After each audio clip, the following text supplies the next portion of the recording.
My name is William Brown, and I had to face it when there was nowhere left to run, the raw truth about who I had become. For years, I built such a convincing mask that even I let myself be fooled. I told myself that my twisted life was the fault of the world, of circumstances, of poverty, of the injustices that pushed me onto the streets. I repeated this story so many times that it became my shield. But deep down, very deep down, I knew it was just a pretty shell hiding a rotten emptiness. The truth. I loved money. I loved it in a sick, almost religious way. It wasn't a resource, it was my God. The cold glint of the bills made me feel important. That dry crunch of new banknotes in my hands awakened a kind of fever that made me forget who I was, what I did, and who I destroyed along the way. Every scam, every robbery, every well-constructed lie was just another way to feed an idol that was never satisfied. Over time, that love turned into captivity. I lost pieces of myself without realizing it. The man who once felt fear, remorse, doubt, disappeared. I became a shadow, a silent predator. The coldness I displayed looking into the eyes of those I harmed didn't appear overnight. It was cultivated. The early morning hours in the streets, the muffled sound of doors being broken down, the metallic smell of danger, the hot blood of adrenaline, all of that ceased to be the environment and became my identity. I was what money demanded. It commanded, and I obeyed.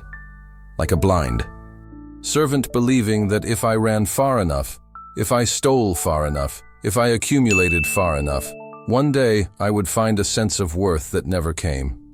It was like walking through a dark tunnel, convinced there was light at the end, but without realizing that the darkness was coming from within, not from without.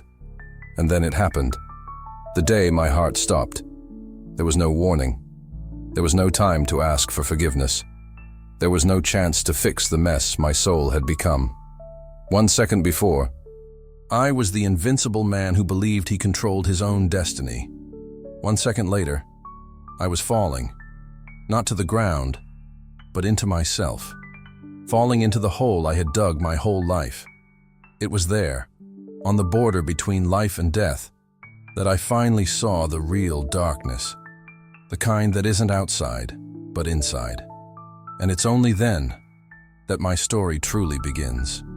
Because everything I lived through didn't even come close to what I saw when my eyes closed for the last time. And something much greater decided to show me what comes next. If you stay with me, I'll tell you exactly what awaited me on the other side, and why this revelation might change what you think about life, death, and the price of every choice. Now I know this account. If something has already been stirred within you, don't leave without subscribing and liking. This strengthens the channel and allows more people to find testimonies that can transform lives before it's too late. Stay with me. What you're about to hear may be exactly what God wants to show you today. When I remember how it all began, I realized that crime didn't enter my life as a sudden accident, but as a slow, silent, and almost irresistible seduction. The first time I received money too quickly, without any real effort, I felt something grow inside me, a sense of victory that, however illusory, filled my need for recognition in a way that nothing before had managed. It was as if each bill carried an invisible promise of power, of respect, of escape, from the ordinary life I so despised. And the further I advanced down this path, the more I believed I was invincible, that I was in absolute control of everything that happened around me, that no consequence would dare to reach me. The weapons I carried began as tools of intimidation, but over time they became extensions of my own hands. The cold weight of loaded metal gave me an absurd feeling of dominance, as if I were bigger than any threat, as if I had the right to instill fear simply because I discovered I could. I walked the streets as if walking on an invisible stage, believing that every averted glance meant respect, when in reality it only meant terror. I confused being feared with being important, and this confusion fed my ego until it became so large that it no longer fit inside me. I lived in a constant state of adrenaline, as if I were always about to fall, but convinced that I would never lose my balance. The more I stole, the more I wanted, the more I had, the more I realized it was never enough. The glory I thought I possessed was just smoke, and each day that smoke blinded me a little more. However, it was a specific moment that marked the first rupture within me, a rupture that would open an abyss even deeper than I could imagine. Want to know how that happened? There was a specific moment when my soul began to give way in a way I didn't realize at the time, but which I can now see with the painful clarity of someone revisiting a memory that has never stopped bleeding. It was during one of my first armed robberies, when everything was still new and my heart, despite being hardened by my own speeches, still knew distant traces of a certain moral astonishment. I remember the moment the gun trembled in my hand, not from fear, but from a strange mixture of power and insecurity that I couldn't immediately decipher. The victim looked at me with wide eyes, begging for something I was no longer willing to offer: compassion. And when I pulled the A trigger for the first time, not to kill, but to intimidate, I heard the dry sound of the explosion echoing inside me, as if it had struck not only the surroundings, but also the silent center of my conscience. The most disturbing thing was realizing that, instead of guilt, what I felt in the following seconds was a growing emptiness that quickly transformed into a strange feeling of power. It was as if that absence of remorse had unleashed something dark within me, something that subtly accompanied me in every action, like a shadow that feeds on small concessions. I didn't know it, but at that moment I had opened a spiritual door that should never have been touched. From within it came a coldness that gradually began to dominate everything, silencing what remained of my sensitivity and transforming me into someone who could no longer distinguish right from wrong. I thought I had only lost a little of my consciousness, but little did I know that this was just the first step towards a much greater darkness, a darkness that would become an irreversible part of me, until the day it would finally reveal itself completely. Do you want to understand how this silent transformation ended up destroying me from the inside? As the months passed, that small inner crack that appeared on the day of the first shot began to widen so slowly and steadily that I didn't even realize when my humanity began to completely crumble. The feeling of power that had previously only appeared in specific moments became permanent, as if my mind were being molded to operate in a continuous state of coldness. I found myself observing people on the street and wondering how much each one of them was worth, as if human lives could be evaluated by the weight of a watch, the shine of a necklace, or the thickness of a wallet.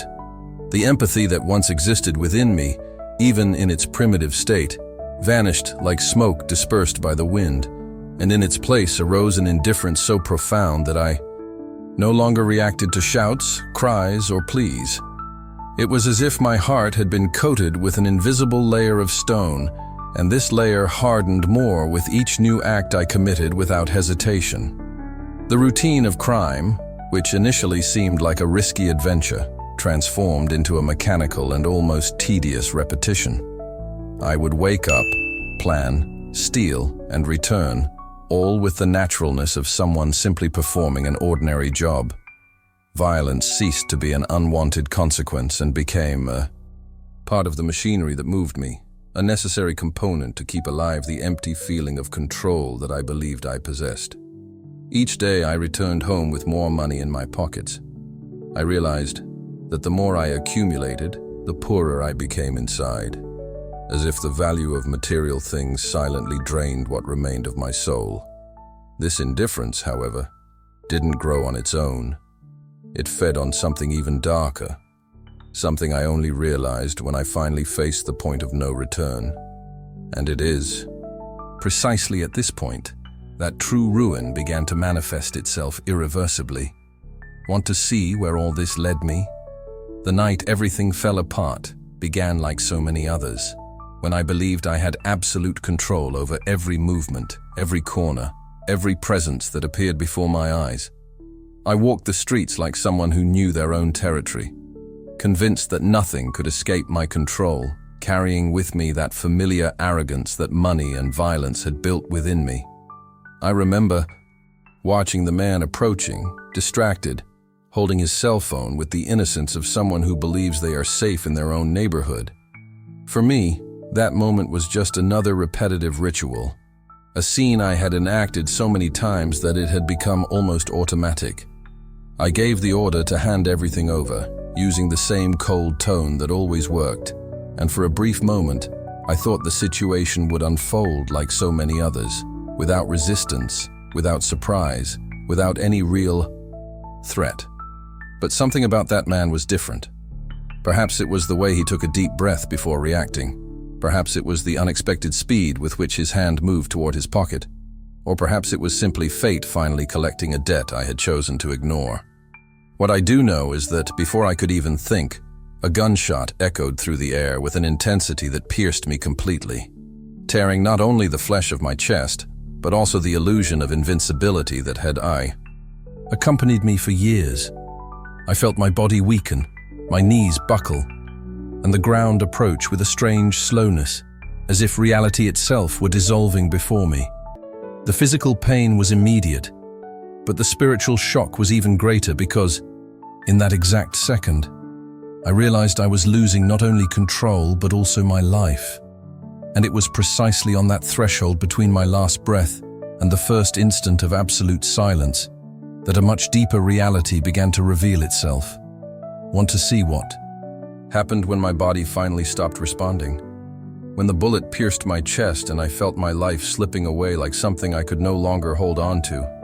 There was a moment when everything seemed to dissolve around me, as if the physical world were losing its very consistency. The sound of the street disappeared first, then the pain began to recede like a receding wave, carrying with it the last sensation of weight that still held me to matter. I realized I was falling, but suddenly it wasn't my body falling anymore. It was as if my consciousness had detached itself, floating above me as I observed the scene with such profound astonishment that my mind couldn't put it into words. I saw my chest rising and falling unevenly. I saw the blood spreading across the asphalt. I saw my half-closed eyes trying to cling to the last spark of life. And yet I wasn't there. It was me, but it wasn't me. It was my form, but not my essence. The sensation of being outside my body was both disturbing and inescapable, as if I had been ripped from a place where I no longer belonged. I tried to touch my own face, but my hand passed through the head lying on the ground as if made of shadow. I looked at the people around me, screaming, calling for help, trying to stop the bleeding, but none of them seemed to see me. I was present, conscious, lucid, yet completely invisible, as if I had been displaced to a parallel dimension where only I could perceive the truth of my existence. It was then that a different fear, not physical, not human, began to course through my entire being, a fear that came from the understanding that I was alive, but not among the living. And it was precisely in that impossible silence, in that void where nothing else seemed to have form, that a presence began to approach, bringing with it a light I could never have imagined. Want to see who was coming to meet me? The approaching light was unlike any brightness I had ever seen in my lifetime. It wasn't blinding. It didn't burn my eyes. It didn't violently invade the space. On the contrary, it seemed to recognize every fragment of my being, illuminating parts of me I had never dared to face. I first felt it as a presence, a silent vibration that made everything around me bow, as if reality itself were giving way to someone infinitely greater than any human comprehension. I tried to retreat, but there was nowhere to run. It was then that the light took shape, and at its center, I realized that I was not facing an impersonal force or an abstract energy, but a person whose authority transcended any sense of power I had ever experienced in life. When his eyes met mine, there was no explicit accusation, no shouting, no verbal condemnation. A look was enough. And in that instant I realized that nothing, absolutely nothing I had done was hidden. Everything I had tried to justify, all the excuses I had invented, all the thoughts I had hidden even from myself were exposed, not in a humiliating way, but in such an absolute way that it was impossible to deny the truth. I felt the weight of each act, each theft, each threat, each life traumatized by my violence. It wasn't him judging me. It was myself, finally confronted by the reflection of my own soul. His presence radiated justice and mercy at the same time, and that made everything even more unbearable, because I knew, with an undeniable clarity, that I had wasted my life chasing something that could never fill my spirit. In that encounter, I realized that the money I had loved so much was the idol that had distanced me from the only true love that had existed from the beginning. But it was only when he raised his hand and touched my shoulder that the deeper revelation began to unfold before me. Do you want to see what he showed me? When his hand touched my shoulder, the light around me transformed so abruptly that for a moment I thought I was losing consciousness again. But I soon realized it wasn't fainting, but a transition. The environment that had previously exuded calm and authority began to unfold before me, as if invisible layers of reality were being torn away one by one, revealing something that had always existed, but that my heart could never have borne to see while I was still alive. The soft brightness gave way to a somber vastness, not ordinary darkness, but a spiritual density that conveyed a feeling of absolute absence, as if in that place there was neither time, nor hope, nor sound. Only the acute awareness that everything there was consequence and not punishment. I saw human figures, not physical bodies, but souls, each trapped within its own void, trying to grasp objects that seemed to form and disintegrate simultaneously. There were men holding handfuls of gold that slipped through their fingers like ash. Others surrounded safes that crumbled before they could open them. And some, desperate, tried to pull at bags, chains of banknotes, symbols of wealth that dissolved into thin air, as if mocking the obsession that once guided them. It was a silent torment, but so intense that it seemed to scream without making a sound. It was the pure portrait of idolatry, the eternal hunger for something that can never be attained again. It was then that I realized that this was not a place imposed by God, but chosen by each person who was there. There were no shackles, no guards, no closed doors. There was only the prison built by one's own disordered desires. Jesus, by my side, did not condemn, he only revealed. And in revealing, he exposed the truth that I had always avoided seeing. Money, when loved above all else, not only steals life, it imprisons the soul. But the most remarkable part of this revelation was yet to come. Want to know what he did next? After showing me that place of silent torment, where each soul seemed imprisoned within its own deformed desire, Jesus turned his gaze to me in a way I can never adequately describe. There was no harshness or accusation. There was only an authority so profound that it pierced through everything I believed myself to be, exposing the roots of my sin as one who firmly and mercifully removes the densest layers from a rotten heart.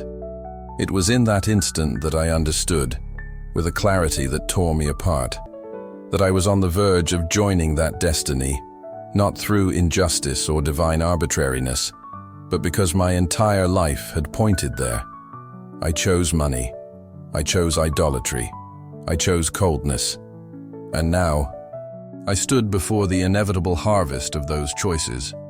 But then, without warning, he reached out his hand, and the same light that had previously revealed the truth to me now began to course through my being like a breath of life I had never known while breathing in this world. I felt as if something broke within me, an ancient chain, a silent pact I had made without realizing it. His presence invaded the places where I had hidden for years, places where even I dared not enter. And in that touch, I realized I was being summoned to something beyond all comprehension. He didn't say many words. In fact, only a single word echoed within me with a force that seemed to rearrange everything around me. Come back. The very instant that word resonated, the darkness shattered like glass, struck by intense light. My consciousness was violently pulled back, as if I were crossing a boundary between two worlds. I opened my eyes in the hospital, surrounded by voices, machines, and a body burning with pain. But something inside me was completely different.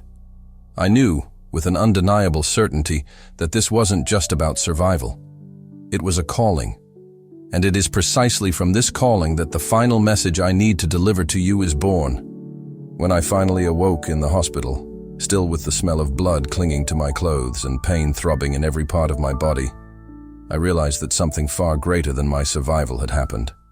It wasn't just a second chance to breathe, to walk, to feel the weight of gravity on my feet again.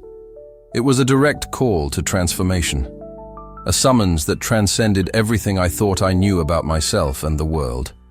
As I tried to organize my mind, still clouded by shock and exhaustion, I understood that Jesus hadn't brought me back simply so I could continue living as before.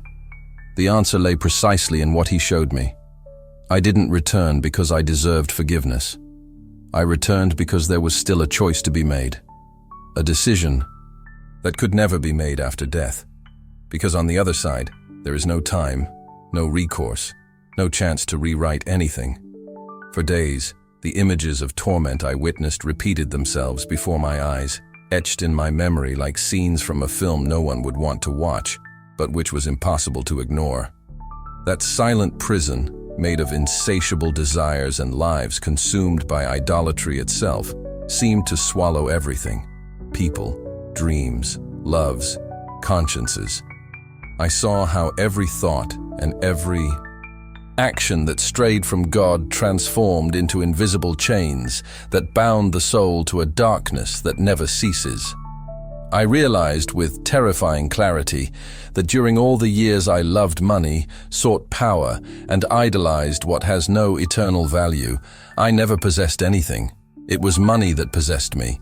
It was possessions that molded my character, hardened my heart, and distanced my soul from the only true source of life. Looking at this truth wasn't comfortable.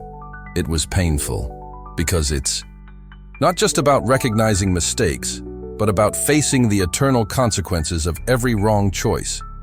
Every act of pride, every selfish desire, every little lie that justified personal gain, every moment I allowed the void to be filled by idols. All of this left deep scars that run not only through the present, but also through the future that could have been.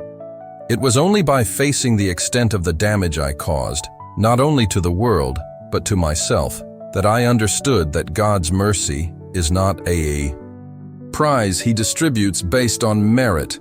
It is an urgent call, an opportunity granted so that we can still choose life before it's too late, before we are completely lost in the darkness we ourselves have cultivated. And that's exactly why I'm telling this story today. Not to provoke cheap fear, not for sensationalism, or to romanticize suffering. I'm telling it so you understand something that almost cost me eternity. No one deceives God. No one hides what they truly love. If money, power, vanity, pride, or any other idol occupies the place that belongs only to Him, the destiny is always the same. An emptiness that grows, that consumes, that swallows everything around it until nothing remains.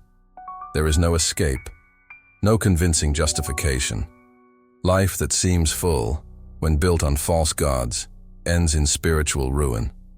I have returned to warn you before it is too late, so that you may examine your heart, reflect on your choices, and realize what you are nurturing within yourself. Ask yourself, who or what has received the devotion that should belong only to God? What practices, desires, or thoughts have you cultivated as if they were your source of security, your reason for being? Each day is an opportunity to adjust course, to let go of what does not bring life and turn to Him who is the true source of light, peace, and eternity. If this message touched your soul, don't let it go unnoticed. I invite you to subscribe to the channel and stay with me, because here we reveal truths that can transform destinies, and awaken hearts before time irreversibly changes them. Sharing your testimony, reflecting on these words, and acting upon them is a way to strengthen your own faith and protect your soul. And if you can, leave a comment saying, "I choose God."